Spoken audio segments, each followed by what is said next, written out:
데일리 베스트 뉴스를 시작하겠습니다. 워터게이트 사건을 보도한 미국 원로 언론인 밥 우드워드가 현지 시간 11일 출간한 공포 백악관 안의 트럼프라는 책이 미국은 물론 한국에서도 큰 이슈가 되고 있습니다. 일단 이 책은 트럼프 미국 행정부의 난맥상을 그린 책인데 책 속의 트럼프를 마치 바보 미치광이 또는 통제불능의 분노와 편집증이 가득한 사람으로 묘사하고 있습니다. 일화를 소개한다는 성격보다 폭로에 가까운 수준의 책이라고 할 수 있습니다. 중간선거를 앞두고 있는 트럼프에게는 또 하나의 악재일 수밖에 없는데 이 책이 나오기 전 트럼프 대통령은 우드워드를 공격하는 트윗을 연거푸 올리기도 했습니다. 트럼프 대통령은 우드워드는 중간선거를 앞둔 민주당의 정보원 같은 거짓말쟁이라며 그에 져서는 사기 소설이라는 주장을 반복했습니다. 우드워드 기자의 저서가 11월 중간선거를 앞둔 음모라는 것입니다. 또한 트럼프 대통령은 동원된 익명의 정보원 중 많은 이들이 소설이라고 했다면서 내가 진짜 책을 쓰겠다라고 말하기도 했습니다. 하지만 워드워드는 MBC 인터뷰에서 자신의 책이 소설이라는 트럼프 대통령의 주장에 대해 책 속에 등장하는 사건은 익명이 아니며 날짜와 시간 그리고 누가 참석했는지가 나온다면서 대부분은 트럼프 대통령이 등장해서 말한 내용이다라고 반박하고 나섰습니다. 자, 책 속의 일화들이 모두 사실이라는 것입니다. 어쨌든 이 책은 많은 논란 끝에 현지 시간으로 11일 정식 출간되었습니다. 이 책에는 한국과 관련된 일화도 몇 건 있는데 오늘은 이 일화들을 여러분께 간략히 소개시켜 드리겠습니다. 트럼프와 문재인과 트럼프, 그동안 이 둘은 몇 차례의 만남과 수십여 번의 전화통화를 가졌습니다. 전화통화는 국민들께서 직접 들을 수는 없는 부분이고 백악관과 청와대의 발표를 의지할 수밖에 없는 상황입니다만 이 둘의 몇 차례의 만남에서 확실히 느꼈던 부분은 어딘가 모르게 트럼프가 문재인을 무시하고 있다는 느낌을 지울 수가 없었습니다. 유튜브에서도 이런 영상들을 쉽게 찾을 수 있는데 몇 가지 예를 들면 시진핑이 보는 앞에서 보란듯이 문재인의 손을 끌어당겨 악수를 한다던가 백악관에서 가진 기자회견 자리에서 문재인에게 질문하는 기자의 말을 받아쳐 질문을 대신 대답하던가 하는 일들이 있었습니다. 공항 영전 문제도 있었으나 이것은 국가 차원이니 일단 논외로 하겠습니다. 자, 이런 일 때문에 트럼프와 문재인이 만났다 하면 그와 관련한 동영상이 유튜브에 많이 올라오기도 했었습니다. 자, 그런데 우드워드 책에도 이런 내용이 고스란히 써져 있습니다.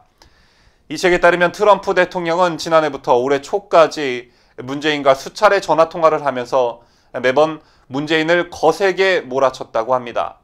한미 자유무역협정 FTA를 격렬히 비난하면서 연간 180억 달러 20조 원에 달하는 무역 적자와 28,500명의 주한미군에 투입되는 35억 달러를 묵과할 수 없다고 주장했다는 것입니다.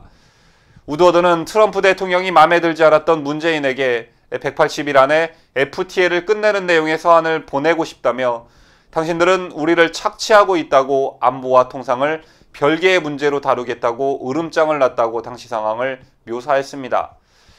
또한 트럼프 대통령과의 통화에서 문재인은 줄곧 달래는 자세를 취한 것으로 보인다고 전했습니다.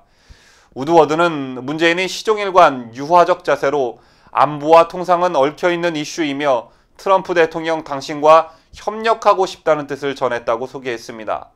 우드워드는 트럼프 대통령이 한미 FTA와 한미동맹은 물론이고 한국의 지도자를 경시했다고 노골적으로 적고 있습니다. 트럼프 대통령의 문재인에 대한 무례함이 도를 넘어서면서 존 켈리 백악관 비서실장, 렉스 틸러슨 당시 국무장관 등은 문재인이 더 이상 못 참겠다며 반발하지 않을까 걱정했다는 대목도 등장했습니다. 자, 시쳇말로 트럼프의 갈굼이 심해 문재인이 이를 개기고 나서면 어쩌지라고 하며 참모진들이 걱정했다는 것입니다. 우드워드에 따르면 이들 참모들은 트럼프 대통령이 중국, 러시아, 이란, 시리아, 북한보다 동맹인 한국에 대해 더 화를 낸다며 서로 씁쓸한 농담을 주고받았다고 전했습니다. 다음은 대한민국 보수 우파 사이에서도 지속적으로 논란이 되어왔던 북폭과 관련된 얘기입니다. 우드워드는 북한이 5차 핵실험을 강행한 2016년 9월 9일 당시 오바마 대통령이 북한의 핵실험 소식을 듣고 북한 선제 타격 방안을 검토 지시했다고 합니다. 우드워드는 책에서 전쟁을 피하고자 하는 강한 바람에도 불구하고 오바마 대통령은 북핵 위협이 정확한 외과 수술 방식의 군사 공격으로 제거될 수 있을지 검토해야 할 시간이 됐다는 결정을 내렸다고 밝혔습니다. 오바마 전 대통령 지시로 이루어진 한 달간의 조사에서 미 국방부와 정보기관은 미국이 식별할 수 있는 북한의 핵무기와 관련 시설 85%가량을 타격해 파괴할 수 있을 것으로 분석했다고 합니다. 자, 그러나 북한의 핵무기를 완전하게 제거하지 않을 경우 북한이 반격하는 과정에서 단 한 발의 핵무기만 남한에 떨어져도 수만 명의 사상자가 발생할 수 있다는 우려가 제기됐다고 합니다. 당시 미 국방부는 북한 핵 프로그램의 모든 요소를 정확히 찾아내 완전히 파기하는 유일한 방법은 지상군 침투라고 보고했으나 이 경우 핵무기를 이용한 북한의 반격을 촉발할 가능성이 있었고 이는 오바마 전 대통령이 미처 생각하지 못한 것이었다고 우드워드는 지적했습니다. 자, 또한 오바마 대통령은 미국이 이라크에서 했던 것처럼 김정은 대신 다른 인물로 북한 지도자를 교체하는 이른바 맨체인지 작전도 검토했다고 우드워드는 주장했습니다.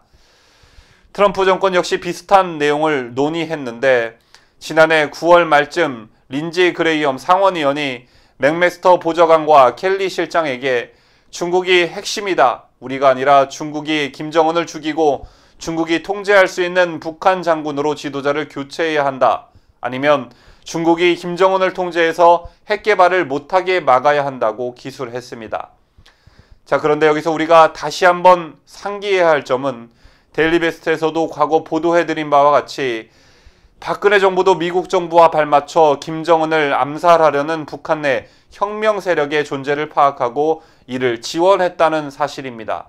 또한 오바마가 북폭을 논의했다던 2016년 9월 9일쯤 박근혜 정부는 한 달 뒤인 10월 중순 김정은의 유고와 내부 쿠데타 등 급변 사태 발생 시 북한 붕괴에 대비한 정부와 군의 구체적인 대응 방안이 포함된 이른바 희망 계획을 논의하는 적이 국군 기무사령부의 계엄령 검토 사건을 수사 중인 군검 합동수사단에 의해 밝혀지기도 했었습니다.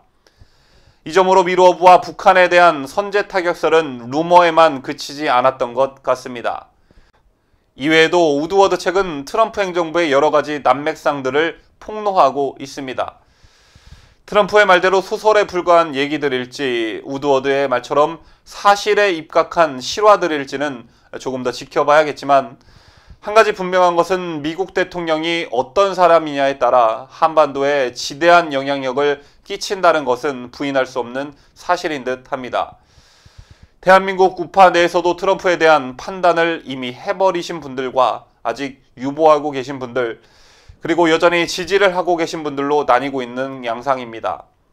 종전선언과 북한 핵폐기 문제가 가시권에 들어온 만큼 어느 때보다 미국 대통령의 역할이 큰 상황인데 김정은의 친서를 받고 호들갑을 떠는 트럼프의 모습에서 희망보다 우려가 더 앞서는 것은 비단 저뿐만이 아닐 듯합니다.